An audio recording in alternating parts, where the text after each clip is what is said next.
उपासक उपास्य देव के नाम रूप लीला धाम इसी में आसक्त हो जाए।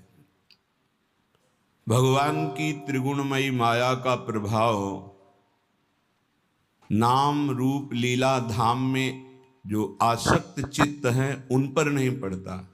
माया क्या है? एक भ्रम है। जो भगवान से विमुख हैं उन्हें अविद्या, अज्ञान, माया, अस्मिता, मोह, राग, काम ये सब आसक्त कर लेते, भ्रमित कर लेते हैं। यही माया है। अपने को देह मान लेना भ्रम, अपने को कर्ता मान लेना भ्रम, अपने को भोक्ता मान लेना भ्रम, अपने को स्त्री पुरुष जड़ चैतन्यवत संपूर्ण नानात्व, ये सब भ्रम। जासु कृपा सब भ्रम मिट जाई, गिरजा सोई कृपालु रघुराई। जिन भगवान श्री हरि के चरणों का आश्रय ले लेने से कृपा ऐसी होती है कि संपूर्ण भ्रमों का नाश कर देती है। नाम रूप लीला धाम, ये विश्वास कीजिए, संपूर्ण ज्ञान, संपूर्ण प्रेम, संपूर्ण योग इससे प्राप्त हो जाता है। अपने ज्ञान मार्ग में भी चले हैं, योग मार्ग का भी यत्किंचित गुरु कृपा से ज्ञान है, लेकिन जो विश्राम, जो परम लाभ, जो परम सुख प्रियाजू के गोरे चरणारविंद के आश्रय से वो अन्यत्र कहीं भी किसी भी साधन में झलका भी नहीं। 20 वर्ष कभी आंसू आए हों ऐसा स्मरण नहीं है। किसके लिए? वो मैं ही हूं। बड़ा कठोर वैराग्य में जीवन पर कहीं भी वो आनंद नहीं जो अनायास बिना प्रयास के गोरे चरणारविंद के भरोसे पे आने पर हो गया। इसलिए बड़े धन्य भाग हैं जो अपनी श्रवणेंद्री को बचा करके नाम रूप लीला धाम में आसक्त करते हैं चित्त को। नहीं तो ऐसी ऐसी चर्चाएं होती हैं जिनका कोई मूल आश्रित तो नहीं है और साधक भटक जाता है। और भटकते भटकते जब चित्त को निज आनंद नहीं मिलता तो फिर वो भोगों में ही रत रहता है। श्रीपाद प्रबोधानंद जी महाराज कह रहे हैं, बहुत ग्रहण करने योग्य बात, स्वकर्म स्रोतो भी सततमभितश्चालित ममुम प्रभो जीवम यत्र क्वचिदपि नयात्यंत विवशम परंत्वे त्वावन्मे भवतु भव दुखार्दित हृदोप्याविश्रांतम वृंदावन पद परिवास्तु रसना। ये सबके लिए बहुत ग्रहण करने योग्य बात है। कोई कोई श्लोक होते हैं स्थिति प्रज्ञ के लिए ही, कोई होते हैं धामवासी निष्ठावान के लिए। ये श्लोक सार्वभौम सबके लिए है। कह रहे हैं स्वकर्मो स्रोतो भी सतश्चालित ममुम। प्रभु मैं आपसे और कोई चाह नहीं रखता, एक बात केवल प्रार्थना कर रहा हूं, स्वकर्म स्रोतो भी, हमारे कर्म के परिणाम में हमें जहां भी रखा जाए। बहुत सुंदर बात है सबके लिए, क्योंकि सब कोई अखंड ब्रजवास या वृंदावनवास नहीं कर सकते। बड़ी बंधनमयी वृत्तियां हैं, कई कर्तव्य कर्म हैं, कई धर्म हैं, कई समस्याएं हैं, और सब कोई ऐसे भाव वाला भी नहीं हो सकता है। लेकिन सबको भगवत प्राप्ति करने का अधिकार है, सबको भगवत प्रेम प्राप्त करने का अधिकार है। तो कैसे प्राप्त हो? बहुत सुंदर इसमें ग्रहण करने योग्य बात सार्वभौम सबके लिए है। पहली बात तो ये समझना है, इस विश्व ब्रह्मांड में भगवान और भगवान के भजन के सिवा कोई तुम्हारे कर्म का नाश नहीं कर सकता। इसे दिमाग में लिख लो, चाहे डायरी में लिख लो, चाहे हृदय में बैठा लो। कोई भी त्रिभुवन में भगवान और भगवान के भजन के सिवा ऐसा नहीं जो तुम्हारे कर्मों को विध्वंस कर दे, कोई नहीं है। एक बार महर्षि ब्रह्म ऋषि विश्वामित्र जी ने त्रिशंकु जी के कर्म विधान को मिटाने की कोशिश की और कहा तुम्हें जो वशिष्ठ जी नहीं प्रदान कर सके वो मैं प्रदान करूंगा। और अपने मंत्र बल से तपोबल से उन्होंने स्वर्ग भेजा। अनाधिकारी का स्वर्ग में प्रवेश नहीं होता है। अगर वो पुण्य बल से अधिकार भी प्राप्त कर लिया है लेकिन ब्रह्म ऋषियों की अनुमति नहीं है तो भी नहीं होगा। वशिष्ठ जी ने नकार दिया था त्रिशंकु को, विश्वामित्र जी ने भेजा, वहां से धक्का लगा के वापस किया गया, वो खोपड़ी केवल उल्टे टंग गए। तो उनका रुको मैं नई सृष्टि प्रकट करता हूं। उन्होंने कुछ नई सृष्टि की रचना शुरू की। जिस तप बल का संग्रह कर रहे थे मेनका ने आके उस सारे तप बल को चौपट कर दिया। उन्हीं से शकुंतला का प्रादुर्भाव हुआ जिससे दुष्यंत पुत्र महान बलशाली भारत भाग्य विधाता प्रकट हुए हो। भरत जी उनका नाम, जो बाल्यावस्था में अश्व संचालन विद्या राज्य विद्या सब ऋषियों से सीख चुके थे, संपूर्ण राज्य विद्याएं, और सिंहों के बालकों के साथ बलपूर्वक युद्ध करते थे। मेनका अप्सरा ने कुछ ही मिनट में उनके मन को अधीन करके सारी शक्ति छीन कर दी। आज भी त्रिशंकु उल्टा टंगे हुए हैं शास्त्र विधान के अनुसार। कोई किसी के कर्म को मिटा नहीं सकता, केवल भगवान और भगवान का नाम जप भजन ये बैठा लो। चाहे जहां भाग के चले जाओ, माया के नाटक के सिवा सत्य वस्तु केवल श्री भगवान है। वो खुद अपने श्रीमुख से कह रहे मामेव ये प्रपद्यन्ते माया में ताम तरंतिते। इसमें किसी का कोई तर्क काम नहीं करेगा। ऐसा सामर्थ्यशाली कोई नहीं हुआ जैसे भगवान वशिष्ठ हुए, कोई सामर्थ्यशाली नहीं हुआ। ऐसा सामर्थ्यशाली कोई नहीं हुआ जैसे सदानंद जी हुए, जो विदेहराज जनक जी की गुरु पदवी पे विराजमान थे। लेकिन भगवान ने लीला करके दिखाई। दशरथ जी का मरण, भगवान का वनवास जाना, सिया जी का हरण, क्या इन महापुरुषों की कुंडली विचारने में कोई कमी रह गई थी? क्या ये सामर्थ्य में किसी भी तरह कम है? क्या ये रचना को बदल नहीं सकते हैं? तो हमारी रचना को कौन बदल देगा जो हमारे भाग्य में लिखा हुआ है? इस शरीर के बनते समय जो भाग्य में लिख गया, जिस अवस्था में जो कष्ट भोगना है वो पक्का है। अगर कोई कम कर सकता और मिटा सकता है तो एकमात्र भगवान नाम और भगवान की शरण, ये आप बिल्कुल स्वीकार कर लीजिए। भटकने की कहीं जरूरत नहीं। किसी भी जंत्र मंत्र तंत्र की ऐसी सामर्थ्य नहीं कि भावी को बदल सके, प्रारब्ध को बदल सके। हाँ, हरि हैं ऐसे, तुरंत विभीषण पाछे मेला, सन्मुख राम सहयो सोई सेला। भगवान सामने आकर करो सदा तिनके रखवारी, जिमि बालक राखे मातारी। इस पे हमारा कोई तर्क नहीं है। वो कर तुम अकर तुम अन्यथा कर तुम है, वो सब कुछ बदल सकते हैं। बस एकमात्र भगवान और उनका भजन। स्वकर्म स्रोतो भी,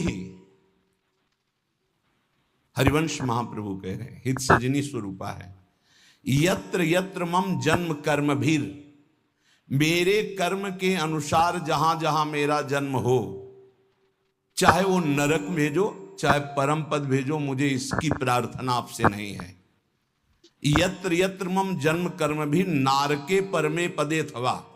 बस इतनी प्रार्थना है लाडली जू कि जहां जहां मेरा जन्म हो कर्म के अनुसार, या जहां जहां आप मुझे भेजें, तो आप हमारे हृदय में अपनी परिकर सहित रहें। ललिता विशाखादि सहचरियों के साथ प्रिया प्रीतम गलवैया दिए मेरे हृदय रूपी निकुंज में है, जहां चाहो वहां भेज दो। श्रीपाद प्रबोधानंद जी यहां कह रहे, बहुत स्वीकार करने योग्य है, मंगल हो जाएगा। स्वकर्म स्रोतो भी, हम आपसे प्रार्थना नहीं करते कि हमारे कर्मों के परिणाम का नाश कर दो, मत करो। सतत मभिस तस्चालित ममुम, मेरा कर्म मुझे प्रेरित करके जहां रख रहा है, कर्म के अनुसार ही वास मिलता है, कर्म के अनुसार ही आहार विहार, कर्म के अनुसार ही उसको दुख सुख का भोग, बड़ा कर्मों का जाल है। जहां जहां मुझे कर्म के अनुसार जन्म मिले, जहां जहां कर्म के अनुसार रहना पड़े, प्रभु प्रभो जीवम यत्र क्वचिदपि नयात्यंत विवशम, ये जीव कर्म के फंदे में फंसकर विवश हो गया है, उसको भोगना पड़ेगा। अवश्य में भोक्तव्यम कृतम कर्म शुभाशुभम। भाग लो इस जाल से, बच जाओगे। हरिशरणम, भगवान की शरण में हो जाओ तो बचा लेंगे। इस जन्म में जो दुख सुख आवे भोग लो, आगे बिल्कुल निर्विकार परम पदवी के अधिकारी बन जाओगे। ये क्यों में करके वर्तमान के दुख को मिटाने के लिए आप इधर उधर भटकने की कोशिश मत करें। जहां हो वहीं नाम जप करो, फिर आप चमत्कार देखो। भले थोड़ा दुख आवे सह लो, आगे तुम्हारा बड़ा मंगल हो जाएगा। प्रभो जीवम यत्र क्वचिदपि नयात्यंत विवशम, अत्यंत विवश हो गया है जीव। जब चाहता काम क्रोध लोभ मोह मद, जब जो चाहते हैं उसको ऐसे परास्त कर रहे हैं। नाथ परंत्वेतान वन में भवत भव दुखार्दित हृदो प्याविश्रांतम वृंदावन पद परि वास्तु रसना। क्या मेरी एक प्रार्थना सुनी जाएगी? ध्यान देना, ये बात ध्यान देने की है। जहां मैं रहूं, भारी दुख पड़े, मैं आपसे प्रार्थना नहीं करता कि मिटा देना, कर्म के अनुसार मुझे भोगने दो, पर एक कृपा कर दो। मेरी जिह्वा निरंतर वृंदावन में जिनका यश गूंज रहा है, वो राधा राधा राधा, वृंदावन वृंदावन वृंदावन ऐसा पुकारती रहे। ए भाई, बड़ी सार की बात है। इसमें क्या है? राधा राधा राधा आप उच्चारण करोगे, फिर आपको कोई दुख परास्त कर सके असंभव। ध्यान रखना, कोई दुख ना आवे, हम ये बात नहीं कह रहे। बिल्कुल नाटकबाजी की, मन की नाटकबाजी, संसार की नाटकबाजी, इसमें मत फंसिए। पक्का अवश्य में वो भोक्तव्यम कृतम कर्म शुभाशुभम, बड़े बड़े सिद्धों को भोगना पड़ा है। आप तो साधारण कर्म करने वाले, जिन्होंने असाधारण तप किया, असाधारण जो आप सोच नहीं सकते, उनको भी शारीरिक दंड भोगने पड़े, जो इसमें निश्चय कर दिए गए हैं। नाम यदि चल रहा है तो दुख का अनुभव नहीं होगा, ये बात ध्यान रखना। दुख की व्यथा नहीं होगी, असाध्य रोग, भारी कष्ट, भारी विपत्ति, लेकिन आपके आनंद में फर्क नहीं पड़ेगा यदि आपकी जिह्वा में राधा राधा। आगे परिणाम दुख की निशानी नहीं रहेगी, दुख का नाम नहीं रहेगा, ये बात विश्वास कर लीजिए। इसलिए बहुत सुलझा हुआ इस सिद्धांत श्रीपाद कह रहे, प्रभु स्वकर्म स्रोतो भी सततमभितश्चालित ममुम, प्रभो जीवम यत्र क्वचिदपि नयात्यंत विवशम, परं त्वेतावन में भवतु भव दुखार्दित हृदय। मैं दुखित हृदय से कह रहा हूं, जहां मेरा जन्म होने दो, जो मुझे भोगना है निश्चित भोगने दो, भाई एक कृपा कर दो कि वृंदावन में डाल डाल पात पात में, वायु के प्रवाह में भी, पशु पक्षियों के मुख से भी, जहां राधा राधा राधा गूंज रहा है, ऐसे वृंदावन में थोड़ी प्रीति हो जाए और हमारी रसना रात दिन राधा राधा राधा ऐसा रटे। नाथ इतना तो मुझे दे दो। और इतना मिलने का फल क्या है? बोले कदावा कश्यापि स्फुट नव कदम्बस्य विटपे, स्फुरद गोपी भर्तु किमपि कलये स्मरवदनम, कदा श्री राधाया कुसुम चय लोलंच ललितम, करम वीक्षे वृंदावन भुवि लतौघे क्वचिदपि। जहां भी हो आप वहीं से, आप भजन में नहीं हो तो इसलिए विश्वास नहीं होगा। श्रीपाद करें कहीं भी हो गए, वृंदावन तुम्हारे ऊपर कृपा करेगा। पर यह जरूर है, पहले महापुरुष बाद में प्रिया प्रीतम, ये पक्का, ये ध्रुव सिद्धांत है। जब कभी किसी को प्रिया प्रीतम का साक्षात्कार होना होगा तो पहले रसिक महापुरुष का दर्शन होगा, और जब रसिकों के दर्शन होने लगे तो जान लेना धाम और धामी दोनों का सानिध्य मिलने वाला है। वो उपासक देखता है अचानक एक कदम्ब का वृक्ष है, सुंदर चौकी है, पुष्प बिछे हुए हैं, और लालजू कदम्ब की डाल पकड़े हुए देख रहे हैं किधर, कदावा श्री राधाया कुसुम चय लोलंच ललितम।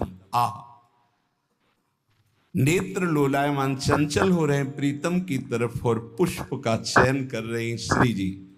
ऐसे दोनों युगल सरकार कदम्ब की वृक्ष पर डाल रखी हुई लाडली जू की तरफ लालजू देख रहे हैं, और लाडली जू सुंदर कुसुमों को पुष्पों को चयन करती हुई बीच बीच में चकोरी की भांति लालजू की तरफ देख रही। क्या मैं ऐसा देख पाऊंगा? श्रीपाद कह रहे हैं ये उस राधा नाम जापक को जहां होगा वहीं उसको दर्शन हो। गीता वाटिका कहां है? गोरखपुर, वहीं से देख रहे हैं भाई जी महाराज, वहीं से राधा बाबा दिव्य लीला देख रहे हैं। भाई जी के प्रसंग में एक आता है कि एक कल्याण पत्रिका अंग्रेजी से छपती थी, कल्याण अंक जैसे निकलते हैं, तो वो कोई विदेशी पढ़ता था, उसने भाई जी की बताई हुई पद्धति से नाम जप शुरू किया।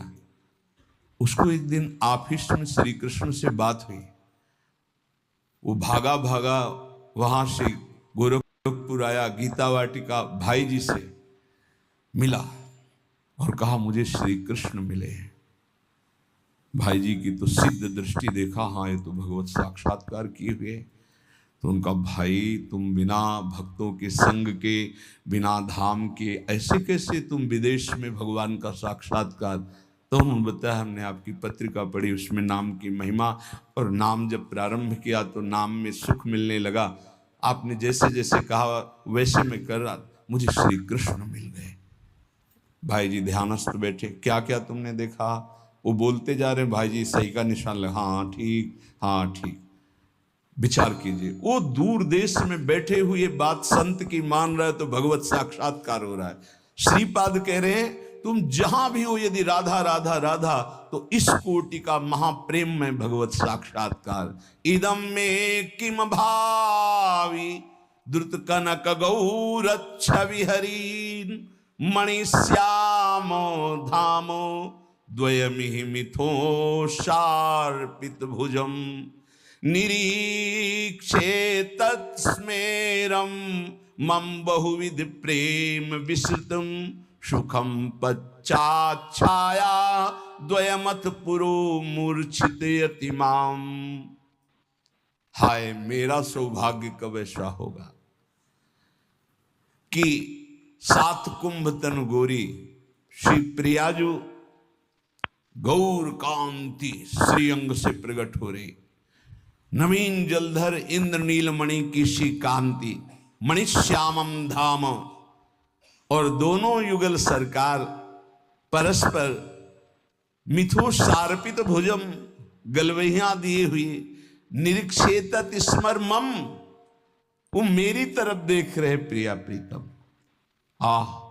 और मंद मुस्कुरा दिए मेरी तरफ देखकर, तो मैं वहीं गिर करके मूर्छित हो गया। हाय कब पुनः ऐसा मुझे दर्शन प्राप्त होगा? ये नाम जापक को प्राप्त होता है। उपासक एक बात केवल समझ ले, यदि सब साधना हो रही हो, नाम जप निरंतर का अभ्यास नहीं है, तो इतना मलिन स्वभाव कलियुग पैदा कर देता है कि कोई भी साधना हृदय को पूर्ण रूप से सुरक्षित नहीं रख पाती। ये बात आप गांठ बांध लीजिए, ये बड़े अनुभव की बात, बड़े महापुरुषों की मिली हुई बात कहे। और यदि नाम चल रहा है तो भारी से भारी प्रलोभन या दुख, दोनों बातें ध्यान कर लीजिए। भारी से भारी प्रलोभन और भारी से भारी दुख तुम्हें विचलित नहीं कर पाएगा। इस संसार में संघर्ष करके जीना है, कायरों की तरह नहीं मरना है। आप बात समझो, दुख से भागना नहीं, कहां भाग के जाओगे?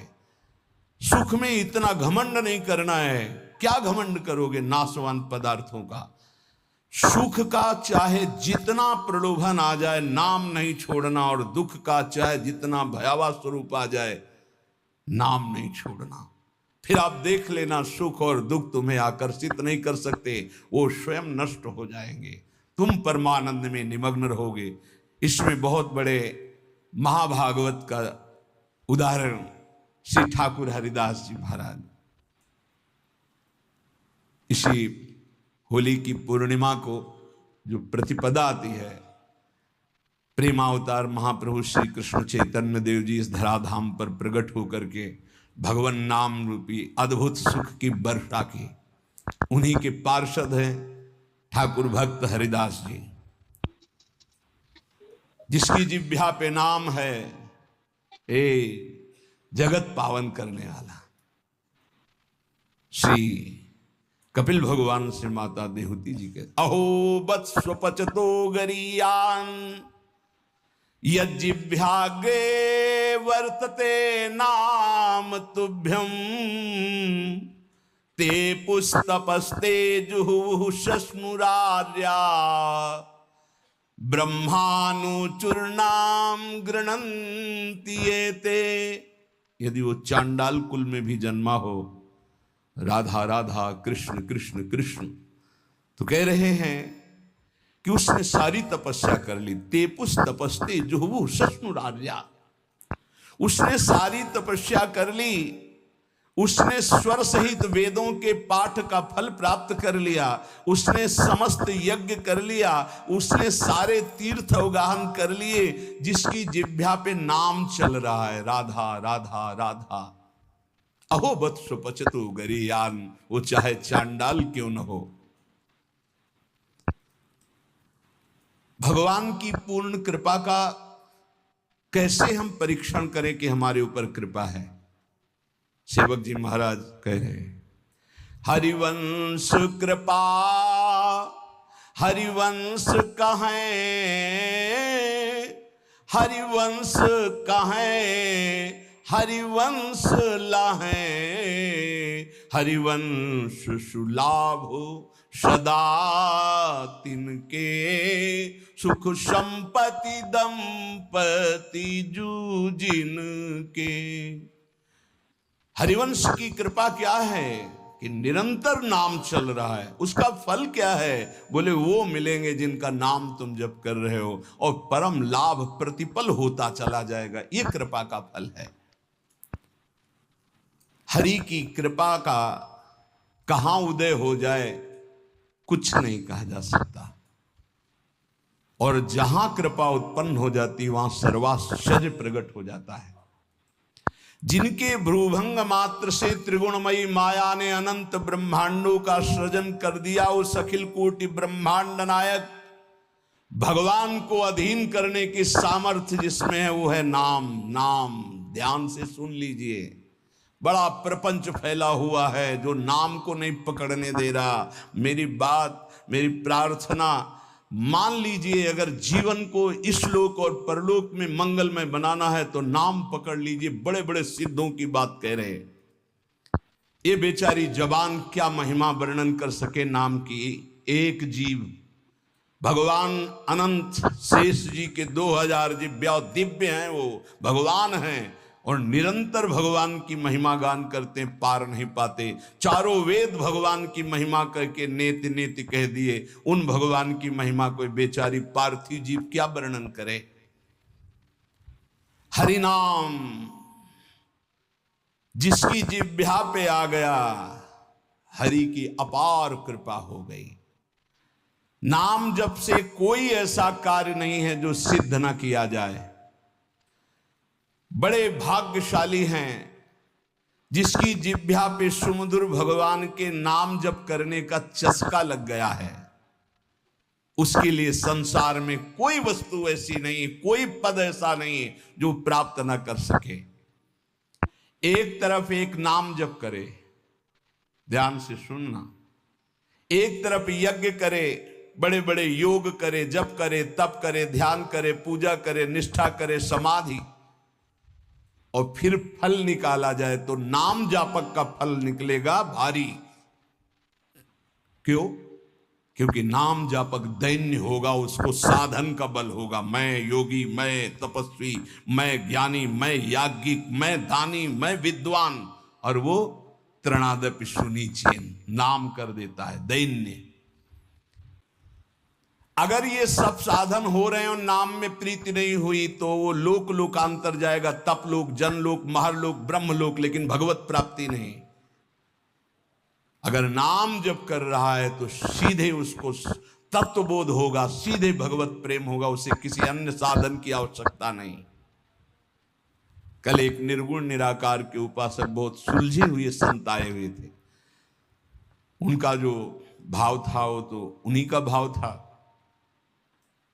पर उन्होंने सार बात कही कि जब आपके मुख से नाम महिमा सुनते हैं तो मेरी भी उपासना में नाम का ही महत्व है।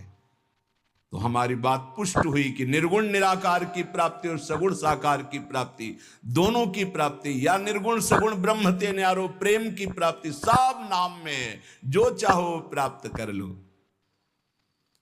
जितनी भी साधनाएं, सबका अंतिम फल है भगवान की प्राप्ति हो जाना। और भगवान की प्राप्ति होती निरंतर चिंतन से। निरंतर चिंतन में सहज वृत्ति नाम पैदा कर देता है। इसलिए भगवान नाम के समान त्रिभुवन में जितने भी शास्त्र और सिद्धांत हैं, कोई समानता नहीं कर सकता। नाम, जिन जिन बड़े महापुरुषों के वचन पढ़ो, सब में नाम। नाम में देश, काल, पात्र, जाति, वर्ण, समय, असमय, पवित्रता, अपवित्रता, इन किसी बातों का कोई नियम नहीं। जो जैसे जहां हो सब बोल सकते हो नाम। जैसी हालत में हो, जहां हो, जैसे हो, जिस वर्ण के हो, जिस स्थिति में हो, हर समय हर काल में भगवान नाम जप कर सकते हो, ऐसा शास्त्र का आदेश है। उसके लिए कोई निषेध नहीं कि यहां नाम जप नहीं कर सकते, तुम शौच अवस्था में नाम जप नहीं कर सकते, तुम ऐसे। नाम जप से बड़े से बड़ा पाप और पापी तत्काल पवित्र हो जाते। बड़ा नाम का महत्व है। अत्यंत नीच से नीच पुरुष यदि नाम जपना शुरू कर दे तो सर्व पूज्य हो जाएगा। विश्वास कीजिए, सर्वश्रेष्ठ जगत पावन हो जाएगा। देवर्षि नारद जी कहते हैं सातरति सातरति सा लोकांतारयति। वो स्वयं तर जाता है, स्वयं तर जाता है, लोगों को तार देता है। बुरे से बुरा, गंदा से गंदा आचरण करने वाला परम पवित्र महान भागवत बन जाता है नाम जापक। कल एक उपासक कह रहे थे, पहले तो उन्होंने छल भरे शब्द बोले, फिर स्पष्ट बोलने लगे कि वो जिसकी बात कर रहा हूं मैं ही हूं। कोई ऐसा पाप नहीं, कोई ऐसा गंदा आचरण नहीं जो ना किया हो, लेकिन सत्संग सुना और नाम की महिमा, नाम जप कर रहा हूं। आप बिल्कुल जैसा आप सत्संग में बोलते अक्षरशः धारण करने की कोशिश करता हूं। क्या मेरा उद्धार हो जाएगा? पक्का पक्का हो जाएगा। कह रहे बुरे से बुरा, नीच से नीच भी महान भगवत भक्त बन जाता है। नाम जपत कुष्ठी भलो, चुई चुई गिरे जो चाम। कबीरदास जी। कंचन देह किस काम की, जिह मुख निकसत नहीं राम। जिसकी जिह्वा से नाम नहीं निकल रहा, चाहे वो जितना बड़ी पदवी में हो, चाहे जितना सुंदर शरीर हो, किस काम का?